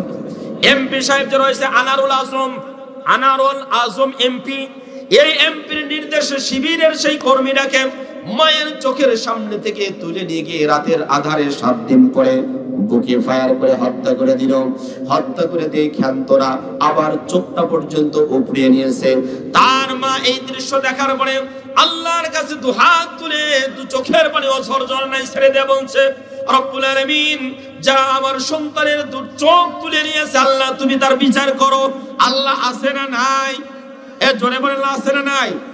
আমার প্রিয় বাবাজিরা, এই কথা বলার মাত্র 2 মাসের ব্যবধানেই এই আনারুল আজিম বাংলাদেশ থেকে ভারতে গেলেন ব্যবসা করার জন্য। ভারতে যাওয়ার পরে তার বন্ধুদের হাতে নিহত হলো। শুধু নিহতই হয় না, লাশটা পর্যন্ত গুম হয়ে গেল। গুম হয়ে যাওয়ার পরে, খেয়াল করেন, গুম হয়ে যাওয়ার পরে তার মেয়েরা সাংবাদিক সম্মেলন করে বলল, আবার বাবের 1 টুকরা গোশত আমাদের কাছে এনে দেন। তখন আমাদের দেশের যে ভাতের হোটেলের মালিক, নাম কি তার? ও, এখানে যুবকরা নাই, এজন্য বোঝে না। ভাতের হোটেলের মালিক বোঝেন না? ওই যে ডিবি প্রধান, নাম কি? হ্যাঁ, হারুন, মিস্টার হারুন সাহেব, যাকে এখন মানুষ 3 ইঞ্চি বলেছেন। বোঝেন? বোঝেন না, যুবকেরা ঠিকই বোঝে। এই ভাতের হোটেলের মালিক রাষ্ট্রীয় অর্থ খরচ করে ওখানে গেল, বলল সেফটি ট্যাঙ্কের মধ্যে আছে। সেখানে খোঁজাখুঁজি করে পেল না, একটা গোশতের টুকরা পর্যন্ত খুঁজে নিয়ে আসা দিতে পারে নাই। আমার প্রিয় ভাইয়েরা, যেই সমস্ত ব্যক্তিগুলা নিরপরাধ সন্তানদেরকে হত্যা করেছেন, আল্লাহ রাব্বুল আলামিন তাদের হত্যার প্রতিশোধ নিয়েছেন কিনা? আরো জোরে বলেন, নিয়েছেন কিনা? আমার প্রিয় ভাইরা, এই জন্য আপনাদেরকে বলতে চাই, যারা অপরকে হত্যা করে নিজেদের ব্যক্তি স্বার্থ চরিতার্থ করার জন্য, যারা ইসলামী আন্দোলনকে বাংলার জমিন থেকে নস্যাৎ করার জন্য ব্যান করে দিতে চায়, আল্লাহ বলেন না, তোরা ব্যান করতে পারবি না, বরং বাংলার জমিন থেকে ওই সমস্ত স্বৈর শাসকরাই বাতিল হয়ে যাবে। কথা বলেন ঠিক কিনা? আল কোরআনের আলো ঘরে ঘরে জ্বালো। আমার প্রিয় ভাইরা, খেয়াল করেন, স্বৈর শাসক যারা হয় তাদের 3টা বৈশিষ্ট্য। 1 নম্বরে তারা অত্যাচারী হবে। কেমন অত্যাচারী? 5 মে 13 দফা আন্দোলন নিয়ে যখন আলেম ওলামারা হাফেজে কোরআন এরা শাপলা চত্বরে অবস্থান করলো, শান্তিপূর্ণভাবে যখন অবস্থান করলো, রাত্রে বেলায় শয়তানগুলো পরামর্শ করলো ভারতের পরামর্শ নিয়ে। রাত 12টার পরের থেকে এমন ভাবে নির্বিচারে গুলি করা শুরু করে দিল, বুকে গুলি করে হাজার হাজার কোরআনের পাখিদেরকে হত্যা করে দিল। পরের দিন এই মিথ্যুক স্বৈরাচারী সংসদে দাঁড়িয়ে বলল, একজন নিহত হয় নাই, রং মেখে তারা শুয়েছিল। এই হলো জালিমের পতন, এই হলো জালিমের লক্ষণ, এই হলো জালিমের চিহ্ন।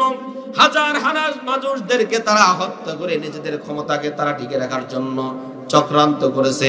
এটা হলো অত্যাচারী ব্যক্তি। কথা কান ঠিক না বেঠিক? শুধুমাত্র তাই না, আবার দেখেন কেমন ভিলেন, কেমন নাটক করতে পারে। যে আলেমদের বুকে গুলি চালায় হত্যা করে দিয়েছে, ওই আলেমদেরকে ডেকে নিয়ে এসে আবার জননী উপাধিও নিয়েছে। কথা কান ঠিক না বেঠিক? জননী উপাধি দিয়েছে।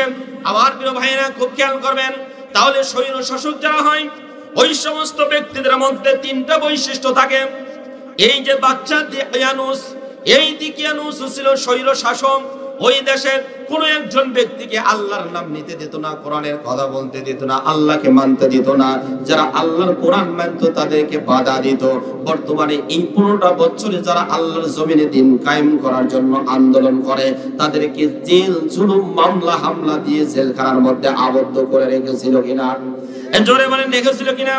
আল্লামা মামুনুল হক ওনার মতো একজন মানুষকে নিজের বৈধ স্ত্রীকে দিয়ে তার নামে জেনার অপবাদ দিয়েছিল। এই হলো জালিমের লক্ষণ। কত কয় না? 2 নম্বরে এরা হয় নিষ্ঠুর। এরা নিষ্ঠুর হয়, এদের মনের মধ্যে কোনো মায়া দয়া নাই।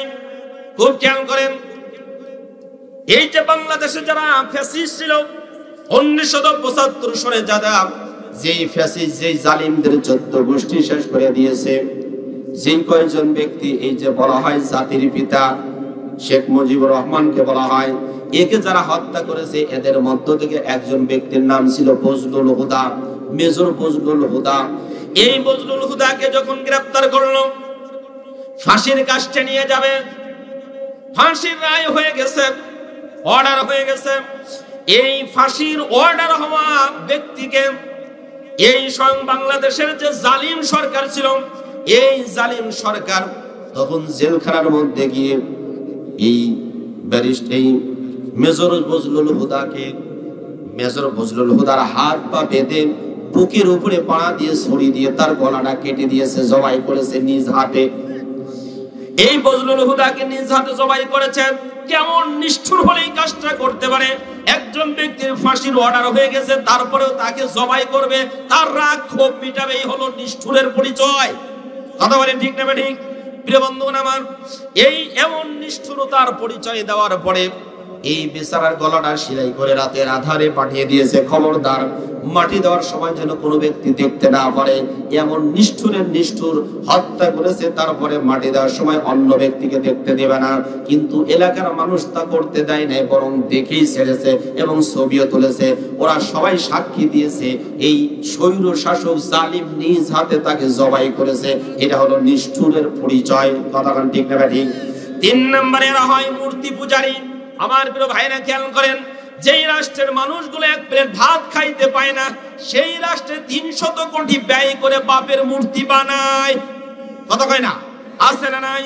বাংলার জমিনে মোড়ে মোড়ে মূর্তি বানিয়েছে এই জালিম। প্রত্যেকটা জায়গাতে মোড়ে মোড়ে মূর্তি বানানোর কারণে 5ই আগস্টে আল্লাহ রাব্বুল আলামিন এমন বেইজ্জতি করেছেন, এমন লাঞ্ছিত করেছেন, প্রত্যেকটা মূর্তিকে আপন আপন জায়গা থেকে উপড়ে ফেলে শেষ করে দিয়েছে। কথা বলেন ঠিক কিনা? আমার প্রিয় ভাইরা, এমন স্বৈর শাসক ছিল ওই যে মিশরের সিরিয়ার আসাদ সাহেব ছিল, সিরিয়ার যে বাশার আল আসাদ ছিল। এই যে গতকালকে আমাদের এই জালিম যেইভাবে পলায়ন করেছে পিছনের রাস্তা দিয়া, বাশার আল আসাদও পিছনের রাস্তা দিয়ে পলায়ন করেছে। যত মূর্তি ছিল সমস্ত মূর্তিগুলো ভেঙ্গে ভেঙ্গে চুরমার করে দিয়েছে। পৃথিবীতে যত স্বৈর শাসক থাকবে এরা কোনোদিন ক্ষমতায় টিকে থাকতে পারে? আরো জোরে বলেন, টিকে থাকতে পারে? তবে আপনাদের কাছে একটা জিনিস বলবো, এই স্বৈরাচারী শাসক দূর হয়েছে, কিন্তু এদের চেলা চামুন্ডা এখনো শেষ হয় নাই। চেলা চামুন্ডা যদি কোনো জায়গায় থেকে থাকে, সাবধান করে দিচ্ছি, মুসলমানদের সাথে খেলা করবে না। আবারও যদি কোনো স্বৈরাচারীর কোনো ভাব তোমাদের ভিতরে পরিলক্ষণ করা যায়, তাহলে বাংলার জমিন তোমাদেরকে ছাড়বে না। কথা বলেন ঠিক না ঠিক? ছাড়বে না তাদেরকে। আমার প্রিয় ভাইরা, শেষ পর্যন্ত এই 7 জন যুবককে সারা দেশে অর্ডার দিয়ে দিল, অর্ডিন্যান্স জারি করে দিল, কোন ব্যক্তি আমাকে ছাড়া অন্য কাউকে পূজা করতে পারবে না। মেলার আসর দেওয়া হলো, ওই মেলাতে সবাইকে যেতে হবে। গোয়েন্দা রিপোর্ট পাঠিয়ে দিল। আমাদের মনির সাহেব ছিলেন গোয়েন্দার প্রধান, র্যাবের যে মনির সাহেব ছিল গোয়েন্দার প্রধান, এরা কোনো কিছু হওয়ার আগেই খবর পায়। মাদ্রাসার ভিতরে রাত্রে বেলায় কোরআন তেলাওয়াত করছে, ওরা সরকারের কাছে রিপোর্ট দিয়েছে এখানে জঙ্গি ট্রেনিং হচ্ছে। কথা কয় না? আছে না নাই? এরপরে প্রথম আলো, ডেইলি স্টার পত্রিকা, বাংলাদেশের জঙ্গি তৈরি করার প্রজনন কেন্দ্র, এরা কোথাও কোনো কিছু হওয়ার আগেই তারা নিজেরাই খবর পায় এরা জঙ্গি। এরা ভারত থেকে যে সমস্ত ডিক্লারেশন গুলা দেয়, যে সিদ্ধান্ত গুলা দেয়, এই পত্রিকাগুলা সেইভাবেই তারা রিপোর্ট ছাপে। এই জন্য ডেইলি স্টার এবং প্রথম আলোকে আমরা বলছি, আপনাকে এই পত্রিকা পড়বেন না।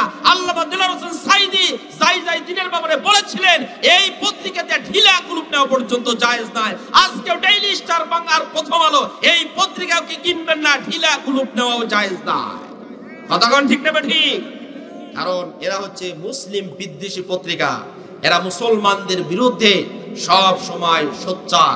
মুসলমানদের কেমনে ক্ষতি করা যায় এই চিন্তায় তারা বিবর। প্রিয় ভাইরা আমার, বাস তাদের কাছে নিউজ পৌঁছে গেল, 7 জন যুবক যারা দেবতাকে মানে না, এক আল্লাহকে মানে, সবাইকে ডাকা হলো। আসার পরে বলতেছেন, এই কারা কারা আমাকে মানো না, একটু তোলো, হাত উঠাও, দাঁড়াও তোমরা। তখন এই 7 জন যুবক এক এক করে দাঁড়িয়ে গেল। তারা বলতেছে, আমরা এক আল্লাহ বাদ দিয়ে অন্য কাউকে মানতে পারি না। কারণ আসমানের মালিক যিনি, জমিনের মালিক যিনি, আমাদেরও মালিক তিনি। সুতরাং ওই আল্লাহর কাছে মাথা নত করতে হবে, পৃথিবীর কোনো ব্যক্তির কাছে মাথা নত করা যাবে না।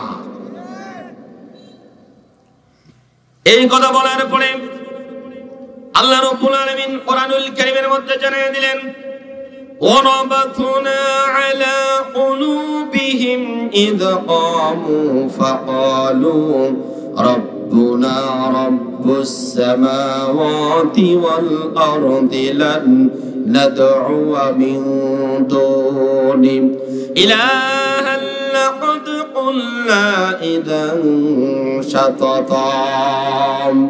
আল্লাহ রাব্বুল আলামিন ডাকতে বলছেন, এই 7 জন যুবক যখন জালিম বাদশার সামনে দাঁড়িয়ে গেলেন, আমি আল্লাহ রাব্বুল আলামিন তাদের ঈমানগুলো মজবুত করে দিলাম, এমন মজবুত করে দিলাম, ওই জায়গাতে এমন ধরনের শক্ত কথা বলা মানেই হলো ফাঁসির কাস্টে যাওয়া, এমন শক্ত কথা বলা মানেই হলো ক্রস ফায়ারে যাওয়া।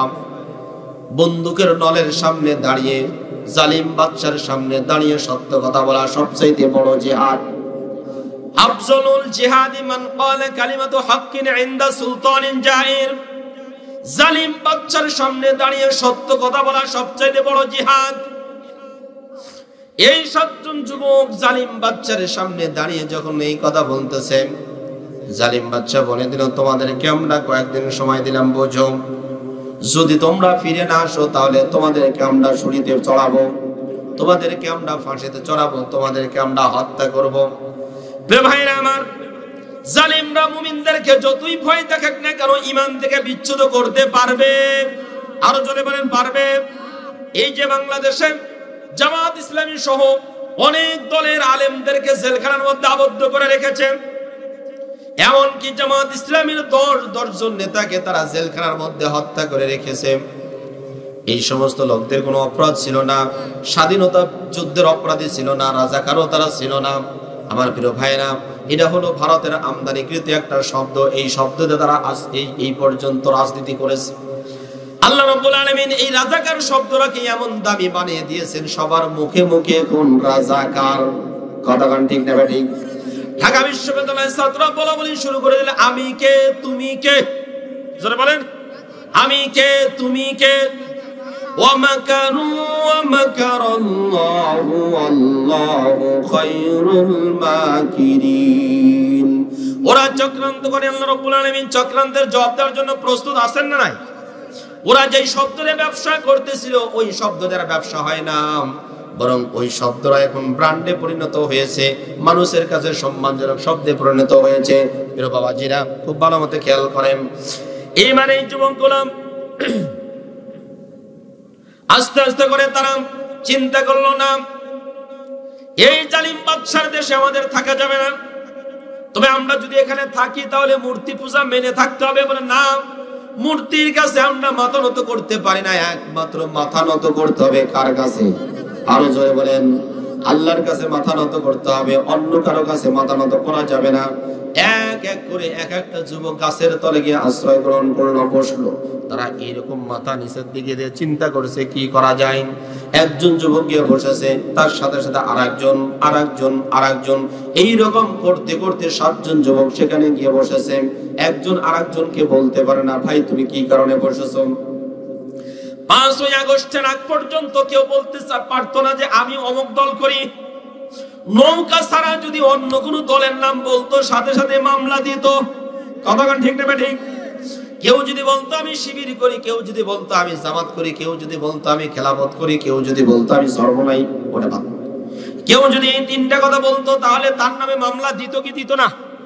একের পর এক মামলা দিত, কেউ বলার সাহস পেত না। এই 7 জন যুবক যখন এক এক করে একসাথে হয়েছে তখন হঠাৎ করে একজন বলল, ভাই তুমি কি কারণে এসেছো? বলে এই জালিম বাদশা দিকিয়ানুস সে মূর্তি পূজা করার জন্য বাধ্য করেছে, আমরা মূর্তি পূজা করতে পারি না। আমরা এই কথা বলার সঙ্গে সঙ্গে আরেকজন বলছে, ভাই আমিও তো ওই কারণে এসেছি। আরেকজন বলছে, ভাই আমিও তো ওই কারণে এসেছি। এখন এই 7 জন যুবক একসাথে সিদ্ধান্ত গ্রহণ করলো, আমরা ঈমান বাঁচানোর জন্য প্রয়োজনে এই জালিম বাদশার দেশ ত্যাগ করে অন্য জায়গায় চলে যাব, তবুও মাথা নত করব। আরো জোরে বলেন, মাথা নত করব। মাথা নত করব না, কারণ মুসলমান জীবন দিতে পারে কিন্তু ঈমান হারা হতে পারে। মুসলমান জীবন দিতে পারে কিন্তু কারো কাছে মাথা নত করতে পারে, মাথা নত করতে পারে না। প্রিয় ভাইরা আমার, এইরকম করতে করতে শেষ পর্যন্ত 7 জন যুবক সিদ্ধান্ত নিল, আমরা এই দেশে আর থাকবো না, আমরা চলে যাব অন্য জায়গায়। 7 জন যুবক রওনা দিল। কোন জায়গায় যাবে কোনো কুল কিনারা পান না। প্রিয় বন্ধুগণ আমার, খুব খেয়াল করেন, ঈমান বাঁচানোর জন্য যখন এক জায়গা থেকে আরেক জায়গায় যায় এর নাম হলো হিজরত। এর নাম কি? এই যে 15টা বছর গেছে, এই 15টা বছরে নিরপরাধ মানুষগুলোর নামে কারো নামে 15টা, কারো নামে 30টা, কারো নামে 100টা, কারো নামে 120টা পর্যন্ত মামলা দিয়েছে। আছে না নাই? কোনো কারণ নাই, একটাই কারণ, আল্লাহর জমিনে তারা দিন বাস্তবায়ন করতে চায়। এই একটাই অপরাধ। এই অপরাধের কারণে তারা ঘরে থাকতে পারে নাই, বাড়িতে থাকতে পারে নাই, বিছানায় থাকতে পারে নাই। এই যে কনকনে শীতের মধ্যে ধানের ক্ষেতের মধ্যে মশারি টেনে শুয়ে থাকছে। আমার কাছে বর্ণনা করতেছে, ভাই একদিন রাত্রে ঘুমিয়ে গেছি, শেষ রাতের দিকে দেখি শিয়াল এসে মাথা চাটে। আল্লাহু আকবার! শিয়ালও বোঝে যারা দিনের জন্য এখানে আত্মগোপন করেছে, এরা ঈমান বাঁচানোর জন্য। যারা ঈমান বাঁচানোর জন্য আল্লাহর পথের দিকে রওনা দেয়, ওদের জন্য পৃথিবীর পশু পাখিগুলো সহযোগিতা করে। কথা বলেন ঠিক কিনা? প্রিয় বন্ধুগণ আমার, এই লোকগুলো যাওয়া শুরু করে দিয়েছে। চলতে চলতে হঠাৎ করে একটা কুকুর তারাও তার পিছনে রওনা দিয়েছে। কুকুরকে তাড়িয়ে দেয় না, কুকুর যায় না। আবার তাড়িয়ে দেয় না, কুকুর যায় না। কুকুর তাদের সাথেই যায়। এক পর্যায়ে আল্লাহ রাব্বুল আলামিন এই কুকুরের জবান খুলে দিলেন। সুবহানাল্লাহ বলেন। কুকুর এবার ডাকতে বলতেছে, যেই জমিনে আল্লাহর কথা বলা যায় না, যেই জমিনে আল্লাহকে মানা যায় না, ওই জমিনে আমিও থাকতে চাই না। ও 7 জন যুবক, তোমরা যেই জমিন থেকে অন্য জায়গায় চলে যাওয়ার জন্য তোমরা সিদ্ধান্ত গ্রহণ করেছো, আমিও তোমাদের সহযোগী হতে চাই। শেষ পর্যন্ত এই 7 জন যুবক ওই কুকুরটাকে সাথে করে নিয়ে গেল। যাইতে যাইতে যখন সন্ধ্যা হয়ে গেল, আসরের সময় তারা একটা পাহাড়ের গর্তের মধ্যে আশ্রয় গ্রহণ করলো। আল্লাহ রাব্বুল আলামিন এই 7 জন যুবককে ওই গর্তের মধ্যে আত্মগোপন করার পরে, আশ্রয় গ্রহণ করার পরে এমন ঘুম দিয়ে দিলেন, যেই ঘুমের কারণে 1 নয় 2 নয় 3 নয় 100 নয়, 200 নয়, 309টি বছর পর্যন্ত এক ঘুমের মধ্যে কাটিয়ে দিয়েছে। এই 7 জন যুবক সেখানে শুয়েছেন, আর দরজার মধ্যে, গেটের মধ্যে কুকুরটা এরকম 2টা পা সামনের দিকে দিয়ে, মাথাটা এরকম দিয়ে, চোখ 2টা এরকম বড় বড় করে দিয়ে তিনি ঘুমিয়ে গেছেন। কুকুরটা ঘুমিয়ে গেছে। আল্লাহ রাব্বুল আলামিন কোরআনুল কারীমের মধ্যে আমাদেরকে জানিয়ে দিলেন, ওয়া তাহসাবুহুম আইকাযান ওয়া হুম রুকুদ ওয়া নুকাল্লিবুহুম যাতাল ইয়ামিনি ওয়া যাতাশ শিমাল ওয়া কালবুহুম বাসিতু যিরাইহি বিল ওয়াসিদি লাবিন طلعت عليهم لوليت منهم فرارا ولملئت منهم رعبا الله أكبر। আল্লাহর কোরআন সূরা কাহাবের 18 নম্বর আয়াতের মধ্যে রব্বুল আলামিন জানিয়ে দিচ্ছেন, ওই কোনো ব্যক্তি যদি ওই গুহার মধ্যে এইরকম তাকাইতো, তাহলে কুকুরটা এইরকম করে শুয়ে রয়েছে, তারা মনে করতো কুকুরটা জীবিত অবস্থায় আছে, কুকুরটা জাগ্রত অবস্থায় রয়েছে, মনে হয় খাবলা দেওয়ার জন্য আসবে। আসলে কুকুরটা জাগ্রত অবস্থায়, কুকুরটা ঘুমিয়ে রয়েছে। আর এইরকম অবস্থা বানিয়ে রেখেছেন, জোরে বলেন কে? আরো জোরে বলেন কে? আল্লাহ রাব্বুল আলামিন এই অবস্থায় রেখেছেন। আর এই যে 7 জন যুবক, এই 7 জন যুবককে আল্লাহ রাব্বুল আলামিন একবার এই পাশ করিয়ে দেন, আবার এই পাশ করিয়ে দেন। সূর্যটা যেই দিক থেকে যাচ্ছে, সকালবেলা যাওয়ার সময় রোদ লাগে, সন্ধ্যাবেলায় ডোবার সময় আবার রোদ লাগে। রোদ যদি না লাগে তাহলে তাদের পোকা ধরতে পারে।